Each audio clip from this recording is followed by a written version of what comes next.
Well, hello everyone. Welcome to World at War Comics. I have two special guests with me. We have Mr. Denton Tipton and we have Bobby Curnow. Both of them are creators, writers, editors, been in the business for a while. And now we have Magma, and I love to learn a little bit more about that. But first, how are you gentlemen doing today? Doing great, Tommy. Thanks for having us. It's a lot of Yeah. fun. Yeah, yeah. Likewise, likewise. Very excited to be here.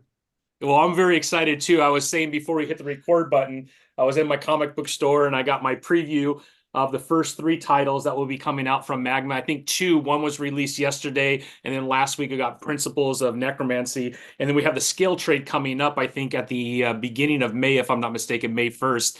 So Hmm. very excited about that. I couldn't wait to get those. I did get my first title last week and really enjoyed this title. This was a lot of fun. I'm a big like Conan the Barbarian fan, and I got a little bit of vibes of that when I was reading it. Obviously, the story nothing like Conan, but the vibes of the warfare and the blood and everything else, I absolutely enjoyed it. But I would love to kind of go back in a little bit of history and maybe just talk about your careers up to this point, if that's okay. Maybe we could start with you, Bobby, since you were on first. Can you kind of just talk about how you came into comic books, that passion around this medium, and how it got you to this point? Yeah, absolutely. I grew up reading comics. I've got an older brother, so I'd always read his comics. I'd pick up his comics in the 80s, and then in the early 90s, the Jim Lee X-Men era, then the Image era right after. I was right on the ground floor for that. Kind of got out of it in my high school, college years as I shifted that comic book money into like gas for my car money and book money. But I did have a friend in college who got me back into it. But I was in college for film school. I thought I was going to be in the film world, and basically thought that it's way too expensive, or you have to be willing to compromise constantly to be in that world. And I wasn't super rich, and I didn't want to compromise my stories all the time. So I started looking back at that childhood love of comics, and looking more about that world and thinking about that as a viable lifestyle and way to be an artist.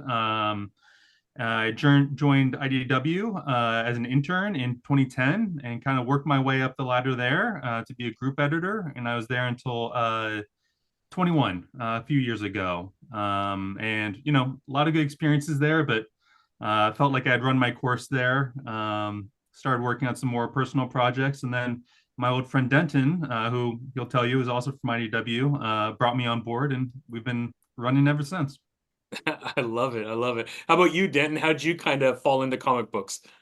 Growing up in the late 70s, I'm pretty old if you can't tell already. But I grew up on like the Super Friends cartoon. My mom turned me on to the Batman TV show, which she liked when she was younger. So, they had that in syndication at the time. So got introduced to some of those characters that way. And my dad's a best friend, he collected comics and he had a son that was like maybe a year older than me. We're about the same age.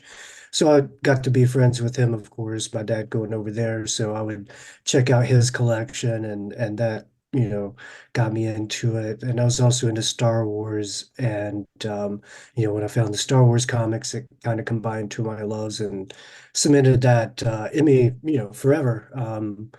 Pretty much. And then I, collected comics all through, grade school, high school. I really got into it probably, 86 or so when DC had did Crisis and they rebooted. So that was kind of my, my jam back then. So yeah, enjoyed that and, always wanted to be a creative and went to school and went to college for journalism.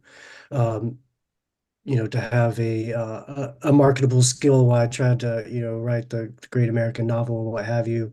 Of course, that didn't work out quite the way I had imagined, and I ended up in San Diego working at a newspaper and answered a Craigslist ad, and it was IDW, and that was like 2007. And so it became, went from newspaper editor to a comic book editor, and been doing that ever since. And when I left IDW, you could, got to take stock. It was during the pandemic, so I could kind of plot my course and really found out that making comics was my true passion. So sought that out. Ended up at heavy metal with an imprint, which we called Magma Comix. And now we're independent and making a go of it on our own. Yes, you are. That's for sure. Made a lot of noise this last couple of weeks too, with a couple of titles dropping, which is very exciting. Can you kind of talk about, because both of you come from that editor side, but you're also comic book writers and creators. Can you talk about any advantages of being an editor and then going into the creative world, even though that might have been not have been your exact path, but is there benefits of being an editor for any good writer?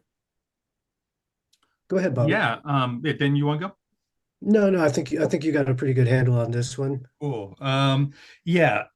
Basically, it's just experience and practice and seeing over and over again what works and what doesn't work. One of the terrible things about being an editor is also one of the great things, and that is that the deadline never stops, especially if you have an ongoing series. There's no rest. It's always the next month. There's always another script to read. There's always more art to check out. There's more copy editing to be done. There's more proofing to be done. But the advantage of that, of doing that over and over and over again, is that you get good at seeing what works and what doesn't work. And so it's natural to be able to apply that to yourself and to your own work. Of course, there's always the mask of ego and being able to tell, you can't look at yourself the exact same way you can look at someone else's work. So it's not always an exact translation of experience to skill, but I think there definitely is a correlation. And anyone who, that's the reason I got into the business to be as an intern, is I just wanted to learn. I thought I was going to be a writer and just a writer. I just wanted to learn more about how the industry works. So I'd recommend definitely anyone who wants to be a writer, wants to be an artist, learn about editing however you can, and that'll give you a little bit of insight into the entire comic book process. Yeah, yeah. Yeah, no, I couldn't agree with you more. And I've had the opportunity to talk to other editors who also did some writing. And I think they had kind of the same thought, Bobby, is you really learn a lot. You learn a lot of the good stuff. You learn a lot of the stuff that probably is not going to work out too great. And over time, right, you really build this repertoire that you could pull and draw from, which I think is really exciting. As a reader, right, you could kind of tell the difference for sure. Yeah, and then kind of Denton, can you kind of talk about Magma at heavy metal and what the major difference is outside of just being independent you could see now as Magna as a publisher on its own? Yeah, oh man, it's a thorny situation because I had to extract myself from heavy metal because we didn't see some eye to eye on some of the business practices. But I think that was the biggest thing, they were more in it for the IP, and I was more in it to make comics and make a successful run at publishing. Because we've seen, some of these other companies come and go that, build their company around selling the comics as a TV show or a movie or a video game or what have you. And that's not a sustainable business. Those are all what I call lottery tickets. You can pay some money to get a scratch or whatever, but if you're counting on that money to pay your bills and your rent and your groceries, it's not a sound plan. So a lot of those companies are built around that. But otherwise, a lot of it is very similar. We're covering the same genres. We're doing genre fiction, sci-fi, horror, um, all the stuff that we love in comics. And we're targeting an adult audience. We're not trying to do, middle grade comics or young adult stuff out the gate. We want to focus on our core reader and make a go of that, and then expand later or pivot however the market meets us. Yeah, yeah. No, that's excellent. And you're coming out of the gate, like I said, with three different titles with some pretty heavy hitters on the creative side of that. And maybe we could kind of walk through those three titles and these amazing creatives that are around that from a writer and an artistic standpoint. Maybe we could start with Principles of Necromancy because that was the first one. We got Jackson Lansing and Colin Kelly, who's been nominated, I think, three different times for an Eisner. They're kind of the dynamic duo. and they bring a pretty incredible storyline that, like you said, is definitely more of an adult themed story. I hope you like swords and everything that happens when a sword is used, because I absolutely enjoyed it. But can you kind of talk about the process of the stories that you wanted to go with first and how these creatives came together? Yeah, yeah, absolutely. I think that's a really important and interesting part of this. We're a little bit different than most of the companies and how we approach this. Most of the creators we're working with are ones we've had previous experience with. We like to work with good people, and if you get to know them and trust them, those are the people you want to continue with. That's kind of what I did when I put together the executive team at Magma.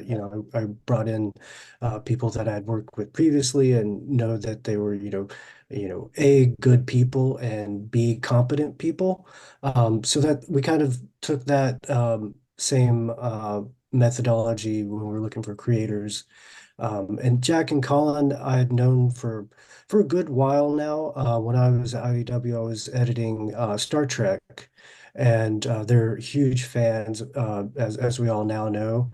But at the time, I'd never heard of them. A fellow editor, David Hedgecock, had worked with them previously and recommended them. So they came down to pitch Star Trek, and they had an amazing pitch. If it sounds like you know them pretty well. They're very enthusiastic and can have the gift of gab, as they say. So they blew us away with the presentation. We went to CBS Paramount with it, said we'd love to do this project with these guys. He's like, you can't. And found out later that it was because Picard was in the works and they were pitching a TNG project. So that didn't work out. We wanted to work with Jack and Colin. So when I think we called it year five, or uh, the Star Trek original series continuation. We wanted them to pitch on that. We had them and they had the best overarching pitch, and we had went to some other creators and had them pitch as well, and we kind of combined all of that into one series and had them as showrunners, and it's gone on to great success. They've been working at DC and Marvel. So it just all came to a conversation at San Diego a couple years ago. We've known each other for years. I was working on Magma. They hadn't done creator own, and it's probably like 6 years at that point. And it all kind of came together for what we were looking for and what they were looking for. And we have one of the best creator owned deals in the business, and they loved it, um, and that came together well. But our artist Eamon Winkle came to us from a completely different angle. Bobby, you were probably involved with the artist search a little more than I was. We looked high and low. But do you want to talk a little bit about Eamon and how he came on board? Yeah. Sure. I wish I had some sort of great story where I found him and he's my discovery, my precious gem. There have been some great artists where that has been the case, and that's always a nice feeling.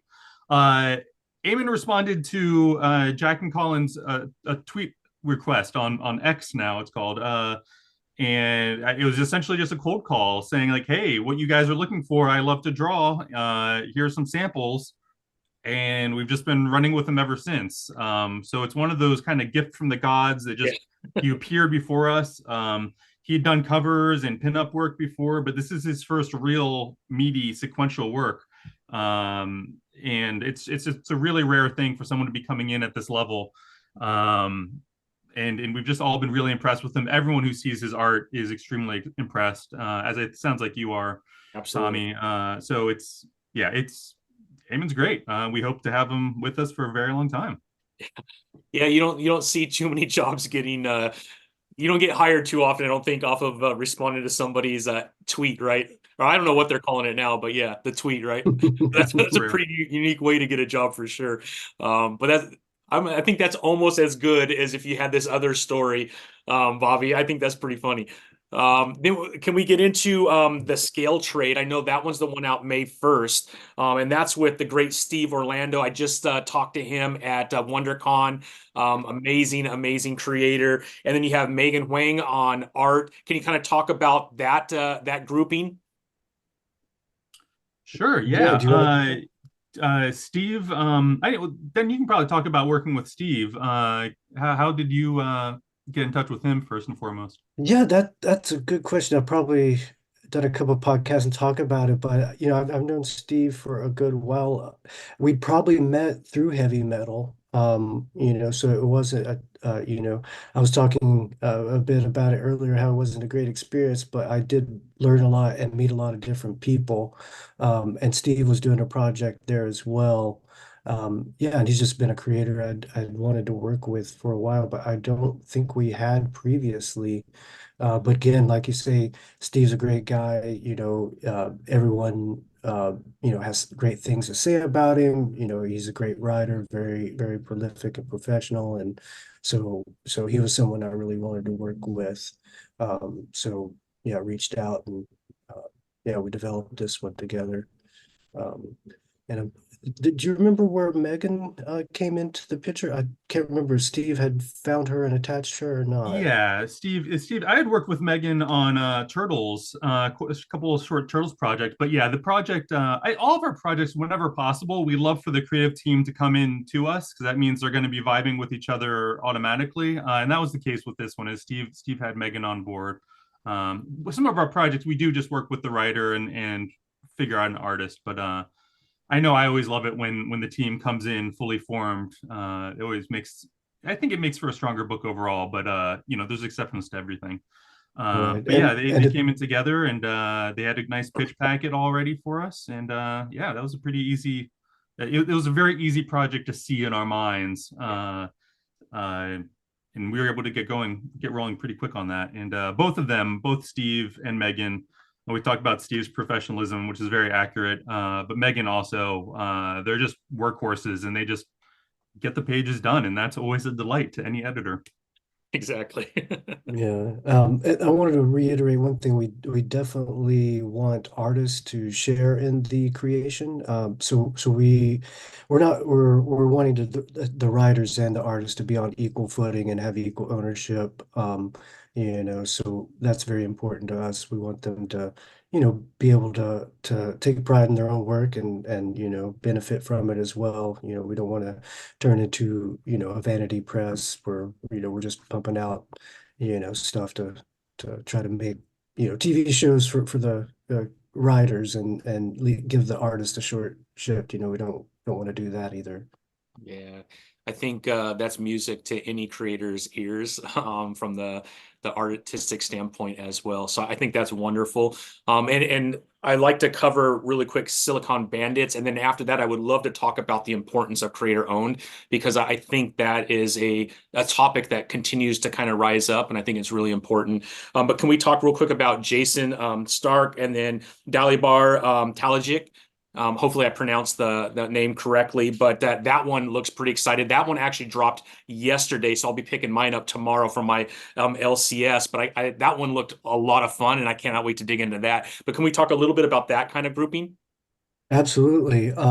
So with this one, I had started with Jason. I, enjoy his work. I like crime genre quite a bit. Thanks primarily to Sin City. That hit, when I was probably like 14 or 15. So really got into crime fiction, Chandler and Hammett and all the greats.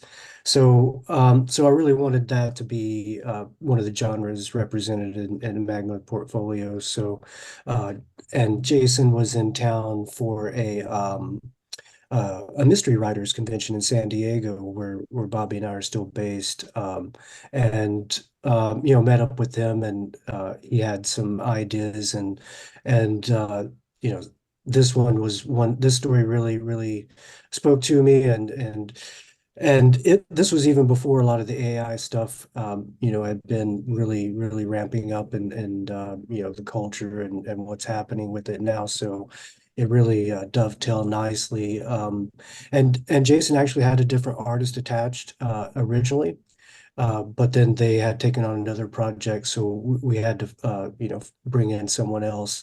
But Dalibor was perfect for this project. We wanted to lean into the crime and noir, so he can, bring that to the table. What Bobby and I really discovered and delighted us both is just what a great storyteller Dalibor is. We'd read, Deadpool kills the Marvel Universe or what have you, but that was a long time ago and, a different type of storytelling. So it was really, really, really cool to see that come together. Well, three I was amazing titles with awesome groupings. Go ahead, Bobby, please. I was just going to say that Dalibor is a pretty much a flawless draftsman. It's really difficult to find any flaws in his pages from a technical standpoint or a storytelling standpoint. So he's just amazing. Yeah, really impressive. Yeah. Now, real quick, I would love because you have the first three titles out with some pretty like um I don't know what you call it, but I mean amazing teams on each of those titles. Can you talk about from an editor standpoint, and then obviously both of you are writers and creators yourself, the importance of having an amazing connection with your artist and how important it is to be on the same page and have that relationship when you're telling a story because both are so crucial to that story, right? One doesn't shine over the other. You need really great art, you need a really good storyline together. And I could tell you as a reader of comic books, sometimes you read and you're like, I'm not sure these people even know each other, right? And then other times you feel the story, you feel like you've fallen into the story and you're part of it. When that kind of relationship is taking place and the story is amazing. Can you talk about the how important that is? Yeah, it's kind of the most undefinable aspect of making comics, but also I think maybe the most important. Just as you said, that relationship means everything. You have a great artist, a great writer, but if they're not on the same page, then it's going to be very problematic. Um, you know, Experience is a huge point, at least in my development. When you're starting out, you don't really know who is who and who works with who. But I guess that trial and error that we talked about that just comes with doing the job day in and day out. I think that really helps hone your radar for being able to pick out the vibes, for lack of a better word, the artistic vibes that someone's putting out, and whether they're going to be mushing well together. It's always great if you have experience like we do, where we've seen this people work great on this project 4 years ago. They're still going to be great together. But then a lot of times it is just a very strange alchemy where you're kind of at the mercy of fate. And sometimes it works out wonderfully that you didn't think it might. And then other times, sometimes a great pairing maybe it doesn't work out great for whatever reason. But it is maybe the most fun aspect of the comic book creation process for me is seeing that magic unfold, especially when it's a new partnership. And there's just something very special about that. It's seeing art being born, and it's a glorious thing. I Yeah, agree. the only thing I could really add to that is, a lot of it is dependent on editorial style too. Some editors will silo their creators to have, more control, uh, or also to help separate, some creators that might clash. But generally, my method would be to bring the team together, have them all on the same email chain so you can get them to build that rapport and come to lean on each other. Because a lot of the time, say the colorist is getting pages late, if you have them along for the ride the entire time, they know what's going on, they build rapport, they're gonna, they're gonna grumble because they're facing the crunch, as well they should, but it makes it go down a little bit easier, and also the artists will appreciate that and will try to do better next time. It's like, okay, sorry, I screwed you over this time. Next issue, I'm going to try to get in early. So when you put them together and try to get them to work together and build that rapport, and they become accountable to each other, that's the way I will try to do it myself. But I would usually start off asking the individual creators, what works best for you, because we're trying to maximize their performance in a lot of ways. We're there as cheerleaders, we're there as editors, we're also there to help improve their work. We're not there to do it for them or tell them how to do it, especially in a creator-owned circumstance where, we're there to help facilitate and make the story the best it can be. I think that's a great segue into that creator-owned aspect, and the importance of that around Magma, because you brought that up at the very beginning. Can we talk about how important it is that the creators, both the writers and the others that are involved, the artists and the colors, that they're all part of this ownership of the IP? Can you kind of walk into that and what Magma stands for when it comes around that? Yeah, yeah. So like similar to the other teams, how I put those together, like to build that that rapport, that team, and then when it's something that they share ownership in, it just takes that to the next level. Gets their buy-in, get their commitment. We're not just here to to crank out a comic and hope somebody buys it. We're here to find these stories that these creators are passionate about, that they're wanting to tell, and usually can't tell in other places. We're focused on adults, so we don't have like a lot of we don't have to make any compromises. We can pretty much publish what we want, whatever decency you know is ours. Yeah. So kind of focus on that and just, try to tell really great stories, and entertain and, educate mature audiences all over the world. We're, working with creators from, South America, Europe, everywhere. We've done that, throughout our careers as editors as well. So I wanted to keep, very much international flavor. We're starting an imprint called Raptura, which is in partnership with a studio based in Mexico. We'll be doing a lot through that. But basically, it kind of boils down to we've seen so much, abuse of creators in the industry, the small guys that are, getting taken advantage of, and then the big guys that are also getting taken advantage of and are leaving the industry to go do television and whatnot. So, comics is a medium that we all really believe in at Magma, and it all starts with the creator. So we're, trying to build our business around serving them and also the direct market retailer, because that's where all these stories, take root. Those are the taste makers. That's where, it all starts. So those are our two big focuses. Yeah. And I think something that's really important to me is that I didn't want to work at a company where I was uncomfortable with the deal that we're giving creators. I always thought, if I saw this, if I was a creator and I saw this deal, would I be happy with it? And when I saw the deal that we were giving to creators, I was like, yes, absolutely. I would be very happy with this deal as a creator. It's very simple. It's very pro the creator. They control the copyright. They still own it. There's no small print. Yeah, I think we have one of the very best deals in the business. So that was made it very easy to come on board Magma. It's I didn't want to go through something where I was had to sell something I didn't believe in, and I don't have to do that. I very much believe in our deal here. So that's very pleasant for me at least, and I think it is for our creators too. Yeah, and I think for Right. fans as well, right? I think we want to support comic books and comic book publishers that do put the creators first. Because at the end of the day, right, we're purchasing for the storytelling and for the art.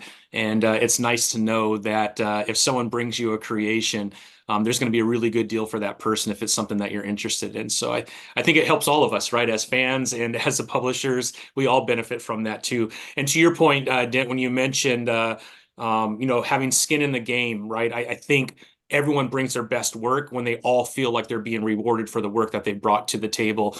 And yeah, I think storytelling just gets better, art gets better, all of that when you know that you're going to be rewarded for that. So that's music to my ears as a fan, that's for sure. Yeah, yeah. Like if you show people that they're valued and you have, they'll respond, no matter if it's a creator or a retailer or the fans. Yeah, it seems simple, right?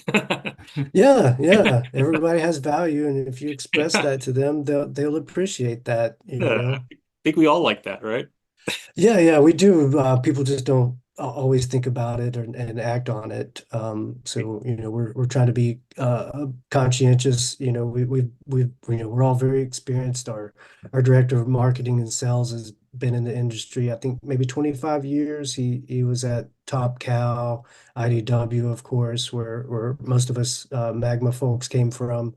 But we all love comics and we want to see it thrive and that all starts with the creator. Like I was saying, I got in. I loved Batman when I was a kid. Watched the Batman show, watched Super Friends, but Batman wouldn't be who he is if it wasn't for Bob Kane, of course, Bill Finger, Neil Adams, Carmine Infantino, Frank Miller, more recent, I'm talking about ancient history now, but more recently, you've got Scott Snyder, Tom King, Tinian, or it's like, none of that's created in a vacuum. Like they're creators that made these characters special, and we need to be reminded of that sometime.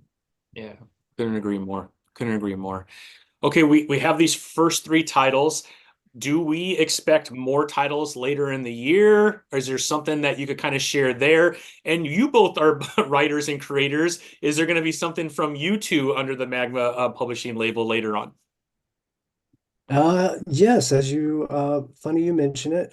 We are the Raptura studio partnership I mentioned. We're doing a label with them, and the first title out the gate is called Hell's Half Acre. That's a supernatural Western, and it's a concept that I've been working on for about 20 years. And when I started working with these folks, I basically said, hey, here's a bunch of my creator-owned ideas. I don't want these to take up a creator-owned slot for Magma.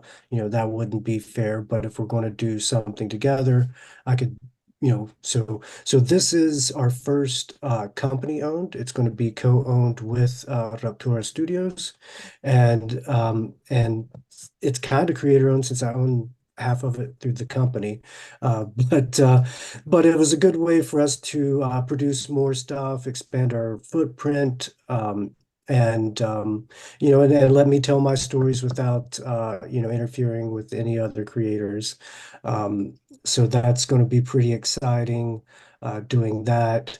I've been working on Bobby doing something, but he's wanting to focus on his day job right now as what I had done at IDW. I wrote a little bit there, but not as much as I had wanted. So I'm going to stay on Bobby about it because, I let about 10 years go by before doing something. So we'll make sure that doesn't happen here.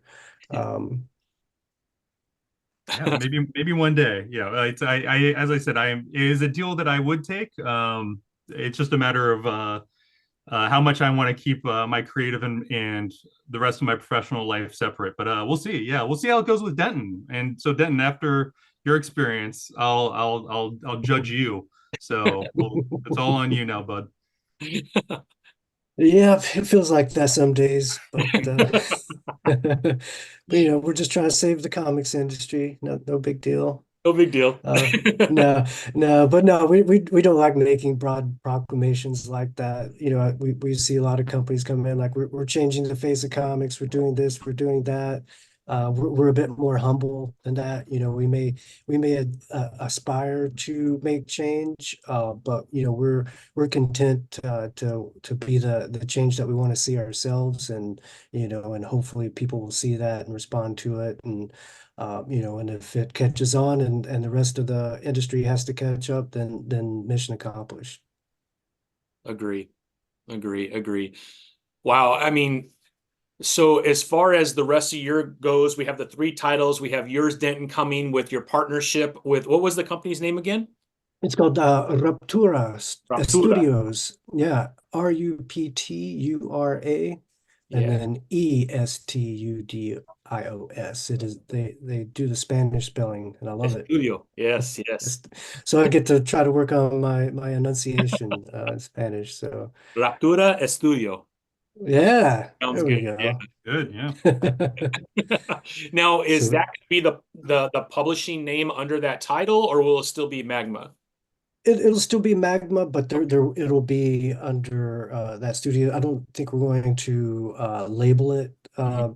differently on the cover. It'll be on the inside cover, but we don't want to cause any confusion. We're a new company, so we're really trying to establish our brand. So people know who we are, and we don't want to start saying, like, hey, here's our kids' brand Magmites. Here's, this, here's that. We want to kind of keep it slow and focused and, sustained growth. That's it's organic instead of just trying to chase a trend or cash in on something. Yeah. And does that mean Uh, that all of these titles will be in Spanish as well for Spanish-speaking comic lovers as well? Oh, no, that's a great question. The way we do that, we just do foreign licensing Mhm. instead of trying to publish ourselves in other countries. We thought about that, but the easiest way is just to partner with like a comite in Mexico. I've done a good bit of work in Spain, so I know publishers there, and we're now with uh, it's the Weber Agency is our foreign licensing or foreign rights manager.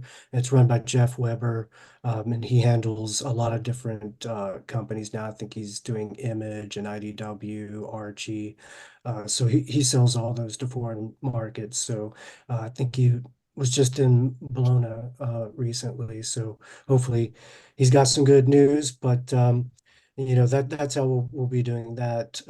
So we'll be announcing any partnerships in the coming months. Well, that's very exciting. Very exciting, especially for those fans in Mexico. My wife is Mexican, so we Oh, have great. friends and family in Mexico, and that'd be great. And I've heard from other publishers, France is like one of the largest comic book markets as well. So it's pretty exciting. Hmm. Magma will have its place in all these different languages for a lot of fans. Great way to start off for sure. Hmm. Yeah, yeah, yep, absolutely. And then can we kind of talk about trade shows for the rest of the year, Comic Cons? I know Magma did go by the booth at WonderCon. My assumption is San Diego Comic Con and a few others throughout the year. Have you kind of marked out your calendar as far as where you plan to be this year? Yeah, we're working on that right now. We'll definitely be at San Diego. We're working on all those details now. We should have some more information from them at the end of the month. And we're looking at a couple of different stops in between. Nothing has solidified yet, but we're definitely hoping to get out there and get the word out. Actually, there is one other show we'll be doing, the ALA, the Association, the Libraries, American Library Association. So, our trade paperbacks will start in August.